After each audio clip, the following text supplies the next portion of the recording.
के स्वार्थ के परमार्थ के सारथी बन ले जहां सिर किसन भारत पार्थ के हर दिशा में शब्द गूंजन साच सार्थक सर्वथा हर दिशा में शब्द गूंजन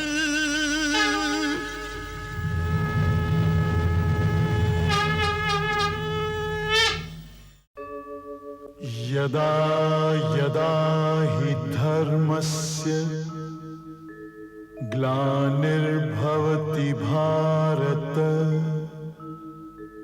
अभ्युत्थानम् अधर्मस्य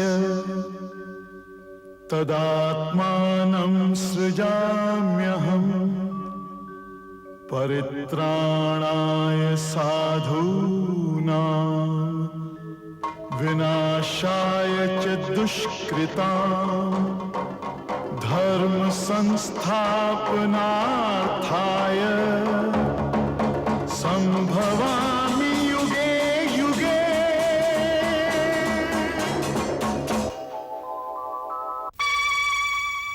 ऋषियन का आ गईला के बाद वातावरण धूप के गमक औरी मंत्र जाप के चादर ओढ़ लिहल औरी ऊछन आ गईल जेकर बाट स्वयं हमहू जोहत रही त यज्ञशाला में चली। ओम भूर्भुवः स्वः। दीप से यज्ञ कुंड में अग्नि स्थापित करें। ओम भूर्भुवः स्वरद्यौरिव भूम्नाः पृथिवी वरेण्या तस्यास्ते पृथिवी देवयजनि पृष्ठेऽग्निमन्ना दमन्नाद्याया दधे। इदम् अग्नये जातवेदसे इदं न मम। ॐ आयन्त इद्म आत्मा जातवेदस्तेने द्यस्ववर्धस्व चेद्यवर्धाय चास्मान् प्रजया पशुभिर्ब्रह्मवर्चसे नान्नाद्येन समेधय। स्वाहा। इदम् अग्नये जातवेदसे इदं न मम। ॐ सर्वं वै पूर्णत्वं स्वाहा। ॐ सर्वं वै पूर्णत्वं स्वाहा। ॐ सर्वं वै पूर्णत्वं स्वाहा।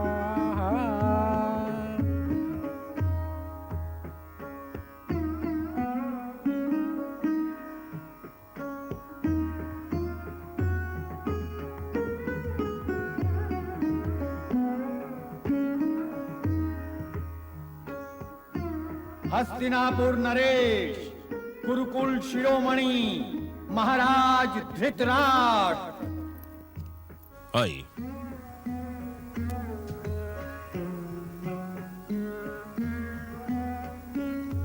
प्रणाम जेठ पिताजी।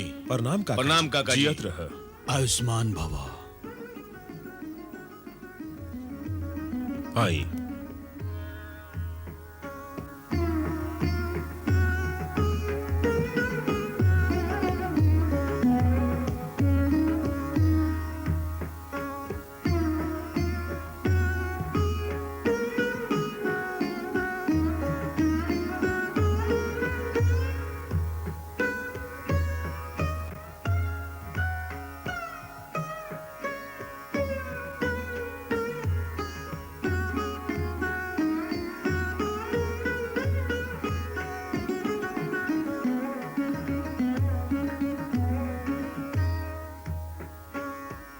पिराजी भाई जी,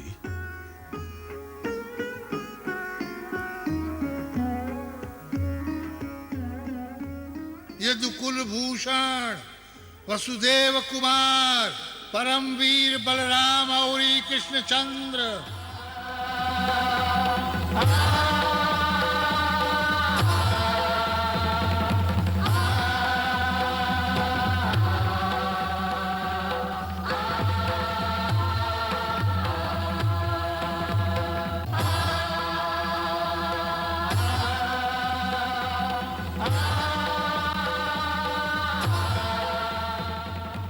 बलराम और देवकी नंदन हमें महाराज।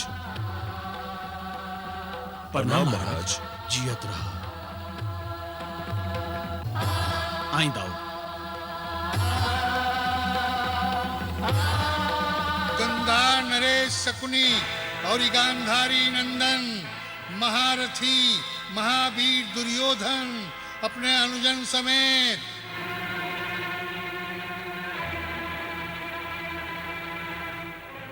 भगीना, चला भगीना, आवा दुर्योधन।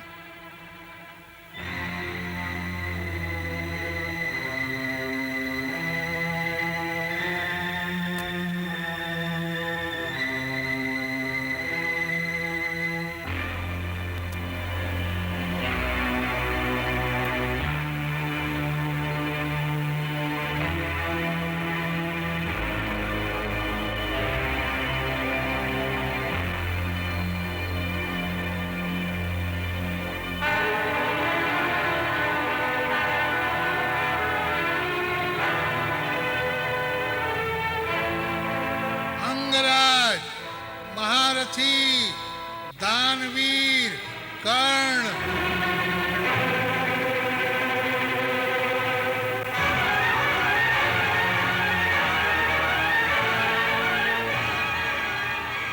अतिथि के स्वागत बा।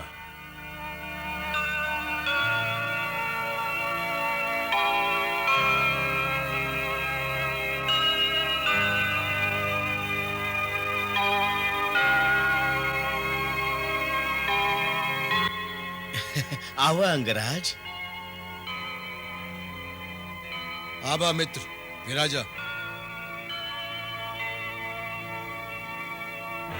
सिंधु नरेश महारथी पराक्रमी महाराज जयद्रथ।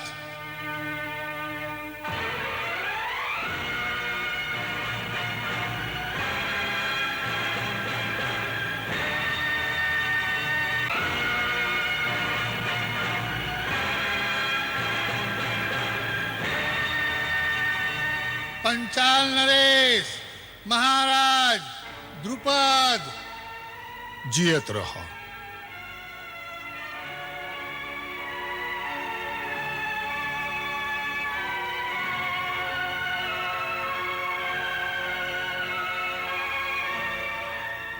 महाराज,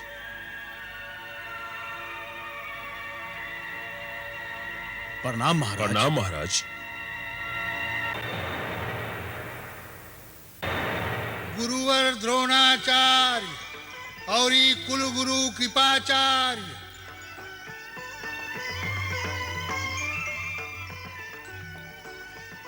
प्रणाम कुलगुरु। प्रणाम गुरुवर। जियत रहा। प्रणाम गुरुवर। जियत रह।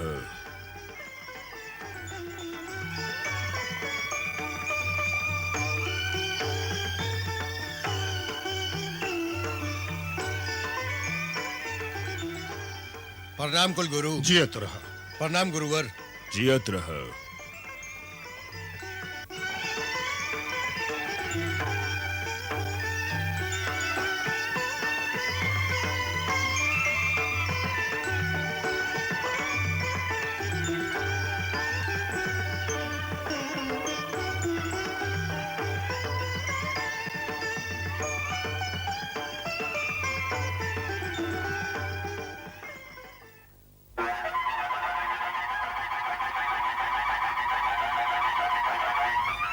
सावधान सावधान।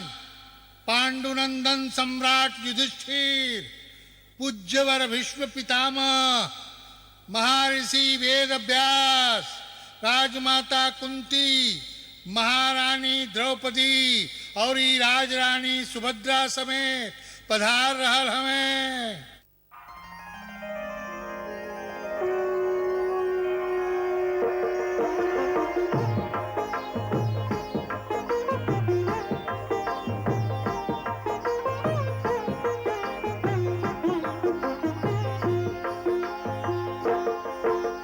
धर्मराज है राज तुम्हारा, आज हमारी पृथ्वी सारी।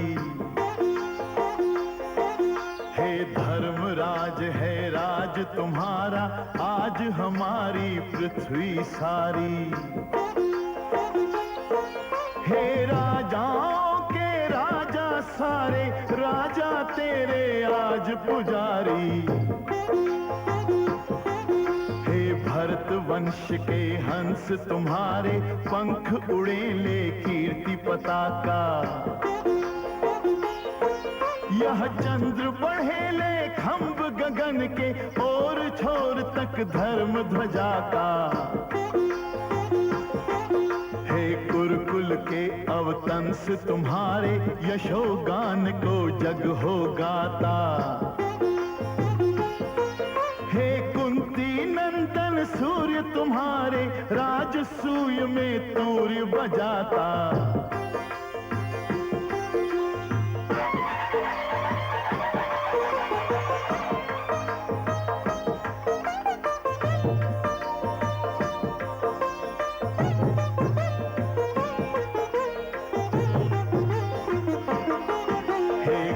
ब्राह्मण और प्रजापाल, जय मना रहे दिक्पाल तुम्हारी। प्रिय धर्म कर्म का मर्म सर्वदा, रहे तुम्हारा हृदय विहारी। हे वीर युधिष्ठिर धर्म युद्ध में, निश्चय तेरी जय हो जय हो। दिश निश दिन फिर तेरी, सदा विजय हो कीर्ति उदय हो। सदा विजय हो कीर्ति उदय हो, कीर्ति उदय हो सदा विजय हो। सदा विजय हो कीर्ति उदय हो, कीर्ति उदय हो सदा विजय हो। सदा विजय हो कीर्ति उदय हो, कीर्ति उदय हो। सबका पहले हम महर्षि व्यास, दूसरा ऋषियन और ये ब्राह्मणन के प्रणाम करत हैं, जे हमरा का आशीर्वाद देवे यहाँ पधरले हैं। ई इंद्रप्रस्थ नगरी उनकर आयला से धन्य हो गई। फिर हम पूज्य पितामह भीष्म के प्रणाम करत हैं, जिनकरा स्नेह के छांव सदा हमरा करेर घाम से बचावे के जतन कैलस। फिर हम जेठ पिताजी हस्तिनापुर नरेश, महाराजा धीराज, धृतराष्ट्र के प्रणाम करत हैं, जे हमरा आशीर्वाद देवे यहाँ आयल हैं। और यदि वो ना आती तो पांडु परिवार के आनंद अधूरे रह जाइत। फिर हम महात्मा विदुर के चरण छुअत हैं, जिनकरा ज्ञान के दीप माला हमरा गला में पड़ल बा। एकरा बाद हम अपना गुरुजन कुल गुरु कृपाचार्य और आचार्य द्रोण के चरण छुअत हैं। यहाँ के हमरा शिक्षा दीक्षा देके योग्य बनौली। और अब हम अपना अनुजन दुर्योधन, दुशासन, विकर्ण और सुकर्ण के अपन स्नेह भेंट करत हैं। और एक बार फिर भारतवर्ष के कोना कोना से आयल नरेशन और महारथियन के हम प्रणाम करत हैं।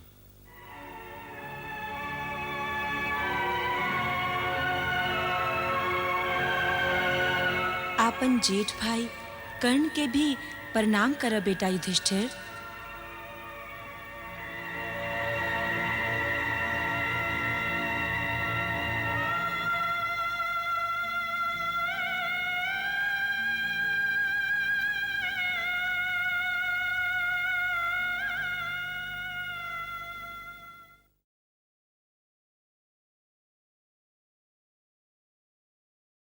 रवा बड़ भागशाली बानी राजन के रउआ न्योता पर भारतवर्ष का पूरा सभ्य समाज रवा के बधाई देवे और ये राव राज्याभिषेक में शामिल होके खातिर यहाँ इकट्ठा भइले हवे।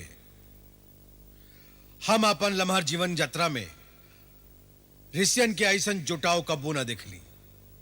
इनकर यहाँ उपस्थिति यह बात के सिद्ध करता कि यह राज में और यह राज्यसभा में सदा ईश्वर के कृपा के बरखा होत रही। राजन, सगरे सगा संबंधी भी यहाँ आयल हवे, तो आदर जोग अतिथियन के स्वागत करी, अलगा अलगा उनकर पूजा करी। जवन आज्ञा। बाकी पहले के कर पूजा करे पितामह? जे सबका से श्रेष्ठ होके। तो पहले महर्षि व्यास के पूजा करी भाराउर। ना तो महर्षि और ना तो हमार।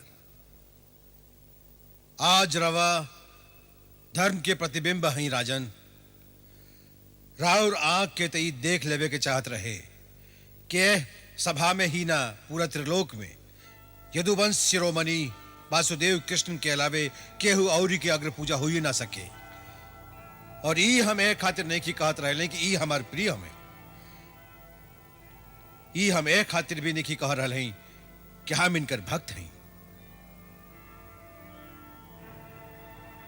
कह रवा ई नहीं की देखत कि भारतवर्ष के एह जगमगात मुक्तन के बीचे ई ऐसन लागत आ रहे जैसे तारन के झुरमुट पर चंद्रमा होखे।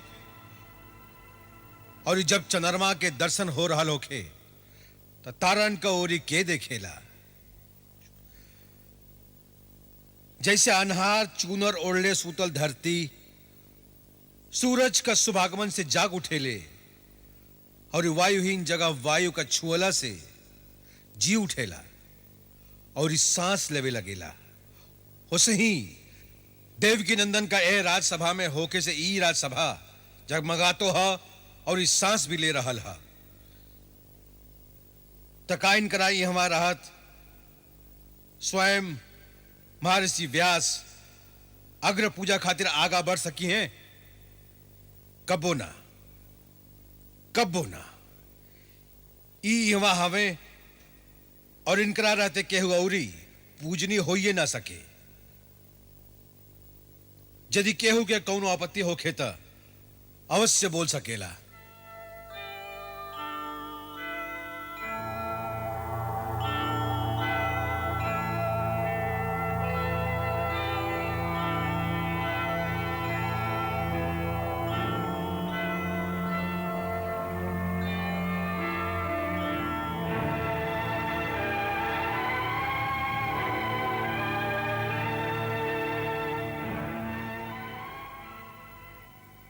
आपन स्थान ग्रहण करी देवकी नंदन।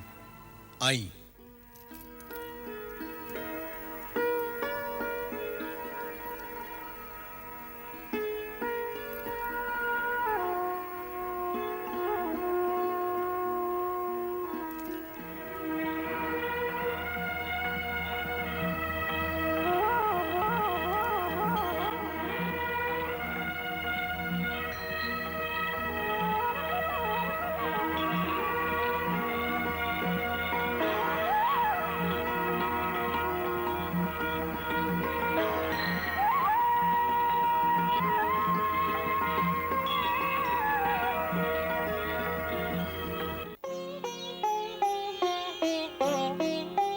जब अग्रिम पूजा के हित माने भीष्म पितामह माधव को।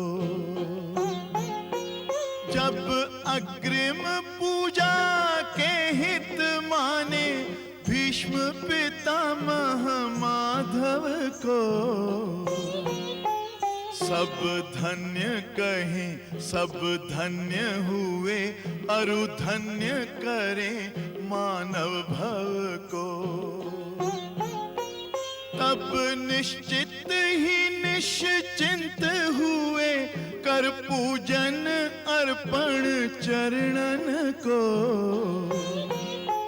सब मान गए, यह मान रहे बस केशव को, बस केशव को, बस केशव को, बस केशव को। नकुल!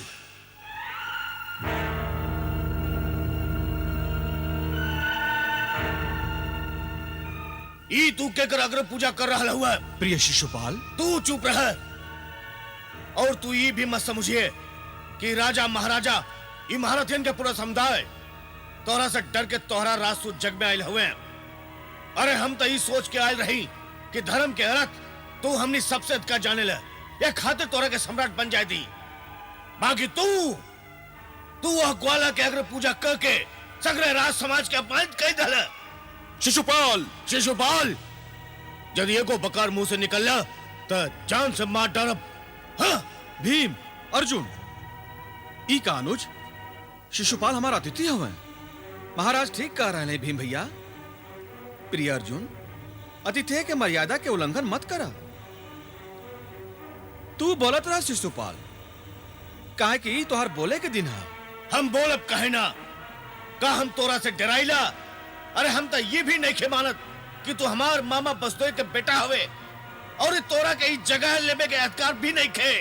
काहे कि जगह या तो महर्षि व्यास ग्रहण करे या हस्तिनापुर नरेश धृतराष्ट्र स्वर्गीय महाराज कंस के दास नंद के बेटा के मुख्य अतिथि का जगह पर बैठल सगरे राज समाज का घोर अपमान है। शिशुपाल!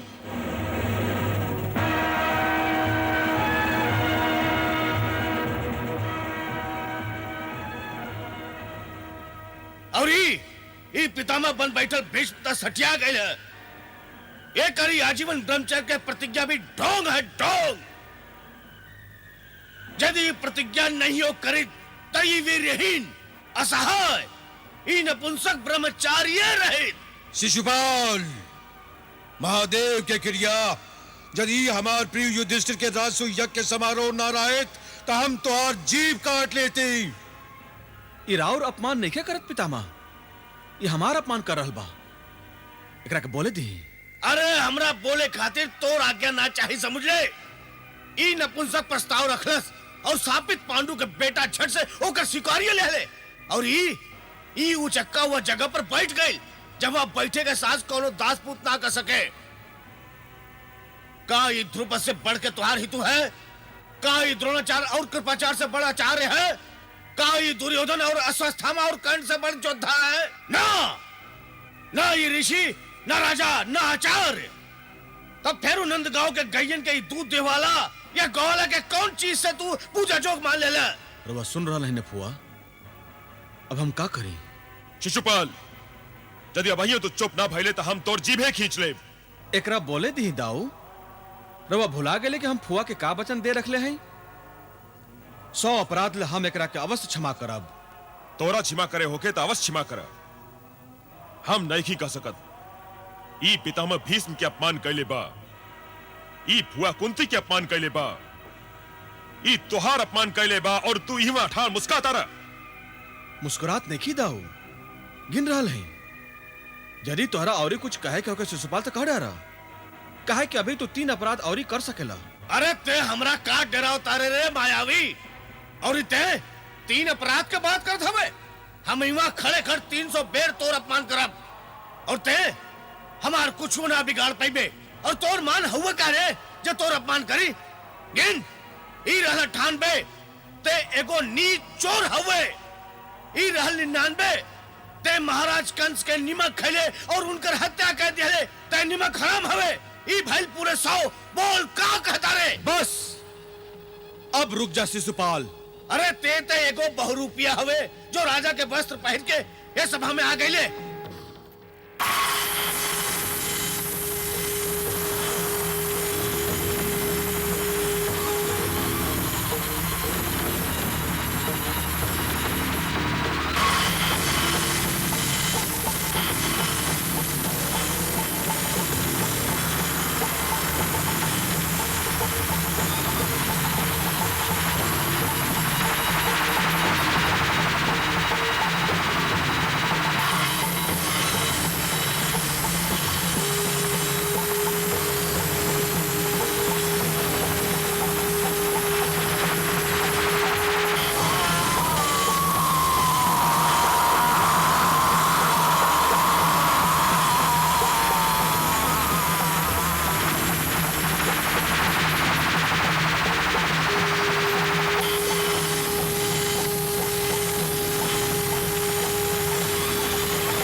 आज हम तुहार ऋणी हो गए द्रौपदी। समय अला पर एक एक गो सूता के ऋण उतारब। दिहले दंड किसन भयल खल कै खंड गुमान हारी अचरवा द्रौपदी बान्हत बा भगवान बान्हत बा भगवान बन्ही अचरा के नेह में कहल अपने आप ऋण चुकता कैसे करब दुनिया सकी न माप दुनिया सकी न माप।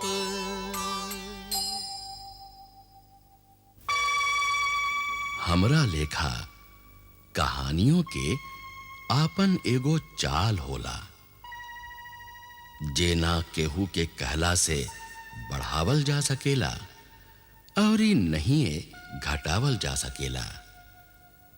बाकी कहानी हमरा लेखा अनंत ना है। ऊ एगो बिंदु से आरंभ होले और एगो बिंदु पर खत्म। एही दोनों बिंदुअन का बीच के भूमि ओकर कर्म भूमि होले। बाकी कुल कहानी अपना समाज का देह के नाप पर काटल जाले और इहे कारण है कि यदि वर्तमान कौनो पुरान कहानी के पहिरल चाहे त ओके वर्तमान के नाप का हिसाब से काटे छांटे पड़ेला। हम एह कथा में इहे करे के जतन कर रहल बानी। बाकी कहानी के गति नईखी बदलत और बदलब भी ना। जे आजू खातिर आवश्यक नईखे ऊ बात टारत जात हैं। जैसे हम वेद व्यास से ई ना कहवाइब कि आवे वाला 13 बरस पांडवन पर भारी बा। काहे कि ई कहवाबे से कहानी खुल जात बा और वर्तमान अपना कहानियन के ओढ़ा पहिरा के राखेला। फिर ई भी है कि बध के रस अलगा है और अभिषेक के रस अलगा। और वेद व्यास लेखा हमरा दू रसन के मेरावे के कला ना आवे। ऐसे हम शिशुपाल के वध पर बात रोक देले रही और अब हम रउआ के फेरू ओही सभा घर में ले चल रहल बानी जहवा चक्रवर्ती महाराज युधिष्ठिर के अभिषेक बसब होखी वाला बा। ओम स्वस्ति न इंद्रो वृद्धश्रवाः स्वस्ति नः पूषा विश्ववेदाः स्वस्ति नस्तार्क्ष्यो अरिष्टनेमि स्वस्ति नो बृहस्पतिर्दधातु।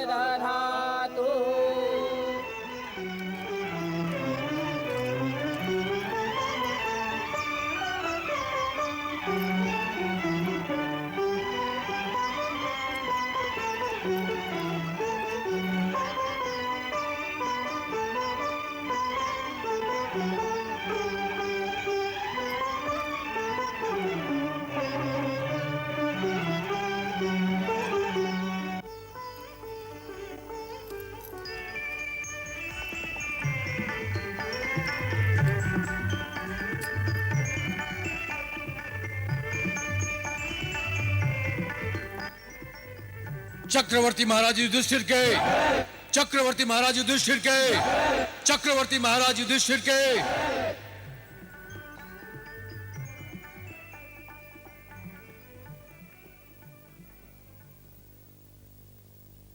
हम महर्षि व्यास, दोसर ऋषियन, ब्राह्मण समुदाय, पितामह भीष्म, जेठ पिताजी हस्तिनापुर नरेश धृतराष्ट्र, गुरु द्रोणाचार्य, कुल गुरु कृपाचार्य, काकाजी विदुर, जेठ भाई बलराम, अनुजन, उपस्थित महाराजन, योद्धाजन, धरती, आकाश और वासुदेव कृष्ण के साखी मान के वचन देते हैं कि भारत वंश के मर्यादा के आदर भी करब और ओकर रक्षा भी। एह खातिर जय पांडुपुत्र युधिष्ठिर के ना, जय मातृभूमि के, जय हस्तिनापुर के और जय हस्तिनापुर नरेश जेठ पिताजी धृतराष्ट्र के। अपना अभिषेक के अवसर पर हम ही घोषणा कल आवश्यक समझत हैं कि इंद्रप्रस्थ के सीमा के विस्तार के लालच नहीं खे। वो अपन सीमा से संतुष्ट बा। एक खातिर कौनो छोट से छोट राजा के भी इंद्रप्रस्थ के डर ना होके चाहिए। इंद्रप्रस्थ राउर सीमा के अभिलाषी नहीं खे। ओकरा राउर स्नेह और मिताई की अभिलाषा अवश्य बा। यही बात के बीच में हम घोषणा कल चाहत हैं कि शिशुपाल के वध के ही नतीजा मत निकालल जाए कि चेदी राज इंद्रप्रस्थ राज के एगो भाग हो गइल बा। चेदी राज एगो स्वतंत्र राज रहे और आगे भी एगो स्वतंत्र राज रही। काहे कि आजू से ऊपर शिशुपाल पुत्र महिपाल राज करी हैं और उनका राजाभिषेक यह में इंद्रप्रस्थ में हुई और अनुज पुत्र महिपाल यह में से चेदी नरेश बनके ही अपना नगर में वापस गई हैं।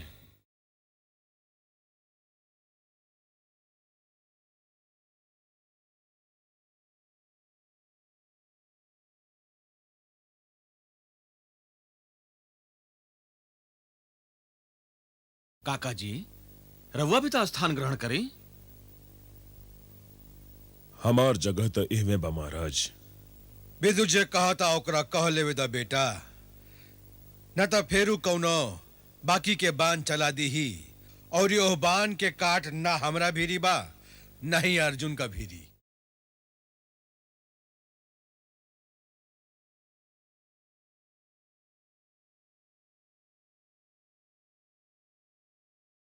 प्रणाम महर्षि। जुग जुग जियो। आई महर्षि, प्रणाम। हम तो खाली तोहरा सबे के एक संग देख के आनंद के अनुभव करे आ गेल रही। केहू न जाने तू सबे अब कब कहवा और कैसना वातावरण में इकट्ठा होखबा। रवा ऐसन काहे कहली विप्रवर? ई मत पूछी गंगा पूत। ना हम कह के प्रसन्न हो खप न रउआ सुन के। बाकी इतना अवश्य कहले जाते हैं कि सूरज के महत्ता अपना जगह पे बा और दिया के अपना जगह पर। और केहू केहू के जगह ना ले सके और यदि लेवे के जतन करी तब पराजय स्वयं अपना हाथ से ओकर भाग्य रेखा खींच ली। अच्छा बेटा, अब हम प्रस्थान करत हैं।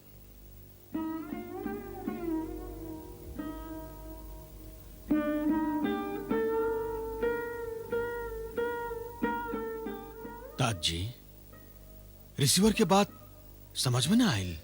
साधारण बात रहे पिताजी। भला सूरज और दिया के अंतर के ना जाने। यदि हम कहें कि हम नहीं जानत तो का तो हमरा के सूरज और दिया के अंतर समझावे के कष्ट करबा गांधारी नंदन। एमे समझे समझावे के कहा वासुदेव। सूरज सूरज है और दिया दिया है। अरे हमरा खातिर तो दोनों में से ना कोनो के कोनो अर्थ बा और ना महत्ता। यदि हमरा से क्यों पूछे कि अजोर का है तो महाविद्वान ताज जी के शिष्य ये साधारण प्रश्न के भी उत्तर ना दे सकी। हम जे त्रिलोक व्यापी अनहार में लपटाइल हैं, स्वयं अनहार के परिभाषा नहीं जानत। यही से ऋषि के कथनी पर विचार करे के चाहे बेटा। विचार कैल राजा के कर्तव्य है जुराज दुर्योधन।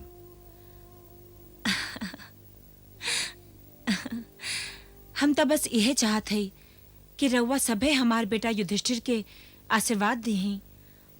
कि भरत वंश की परंपरा का अनुसार ऊ एगो अच्छा राजा सिद्ध होखे और आवे वाला जुग ओकर नाव आदर का संगे लेवे। बेटा युधिष्ठिर, सबका से आशीर्वाद ल। जय आज्ञा माता जी। हमरा और मत देखी बड़का भैया, ये राजसभा ना है, परिवार सभा है। इहमा सबसे पहले आशीर्वाद पितामह से ली। हमरा आशीर्वाद दे पितामह। जुग जुग जिया। हमरा ये आशीर्वाद दे पितामह कि हम सदा हस्तिनापुर के आदर जोग मानत रही। इहो हमरा से मांग लेबा तो अपना जेठ पिताजी से का मांगबा। जा उनका भीरी जा। हमरा आशीर्वाद दे जेठ पिताजी, जियत रहा। तू केहू के अनादर करिए ना सका बेटा, तो फिर ये आशीर्वाद काहे मांग रहल बाड़ा? इंद्रप्रस्थ बसा लेवे के ये अर्थ ना हा बेटा कि हस्तिनापुर से तोहर नाता टूट गईल। वो तो तोहरे हा। और इस संगे संगे इहो कहती ही पिताजी कि इंद्रप्रस्थ भी हमरे हा। जेठ पिताजी से ई काहे कहवावे चाहत हवा प्रिय अनुज? इंद्रप्रस्थ तोहर हइये हा। हमरा नीति ज्ञान दी जेठ पिताजी। ई विदुर के क्षेत्र हा। ई तो तू अपना काका जी से मांगा बेटा। हाँ बेटा, एह ज्ञान के खातिर तो स्वयं हमरा भी बेर बेर विदुरे के गोहरावे पड़ेला। जे आज्ञा जेठ पिताजी। हमरा आशीर्वाद दी काका जी। जियत रह, धर्मराज होख। हे राजन, रउआ त एह जुग में धर्म के दोसर मूरत हई। हम रउआ के नीति के बारे में एकरा अलावे और का बताई कि अपना शत्रुन पत हर केहू आंख राखेला। बाकी राजा के अपना मंत्रिन, सेवकन और अंग रक्षकन पर भी आंख राखे चाहिए। हे राजन, काम के लहर और भूख के आगिन हर पाप के जर है, तो अपना काम के बस में रखा और जन समुदाय के पेट में भूख की आगिन कब मत भड़के दा। एह बुंदन से हमार प्यास ना बुझल काका जी। रवा धर्म और ज्ञान में निपुण है, कुछ और नीति ज्ञान दी। एगो मात्र क्षमा ही शांति के सबसे श्रेष्ठ उपाय है। हर युद्ध सदा क्षमा पर ही समाप्त होला। शक्तिशाली होके पर भी जे क्षमा करेला वो स्वर्ग से भी ऊंच जगह पावेला। हे राजन, जैसे माली फूल ता अवश्य तोरेला, बाकी वो गांच के जर कबो ना काटे। वही तरह कर लगावत बेरा ई राजा के कर्तव्य है कि वो ई देखे कि कहीं वो प्रजा के कमाई के गांच के जड़ त नइखे काटत। यदि वो ऐसन करी तो प्रजा अपन सुरक्षा खातिर झूठ बोलला पर बेबस हो जाई। एगो बात और ही ध्यान में राखे जोग है राजन कि अन्याय में पैसल राजा अपना पुरखन से धरोहर में मिलल राज भी अपना कर्म से ऐसे भ्रष्ट कर देला जैसे बयार बादलन के खंड खंड कर देला। हे राजन, जे राजा धर्म छोड़ के अधर्म का राह पे चलेला ओकर राजभूमि आज पर राखल चाम लेखा रोज रोज सिकुरत जाला। और जे दूसरा के धन, ध्रुव, पराक्रम, कुलीनता, सुख, सम्मान और वैभव पर चलत होके ओकरी असाध्य रोग है, असाध्य रोग है।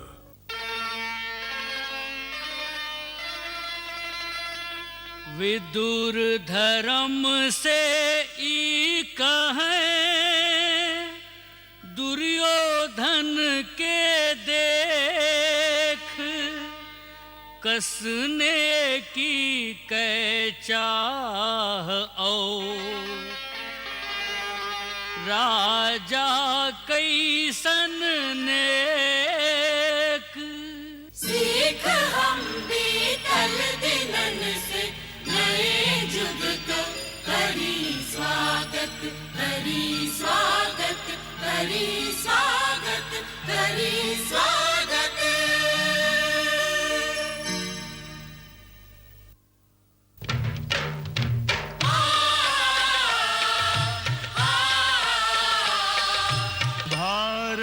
कहो कहानी सदियन से भी पुरानी हो ई ज्ञान गंगा ऋषियन को अमर वाणी ई विश्व भारती हो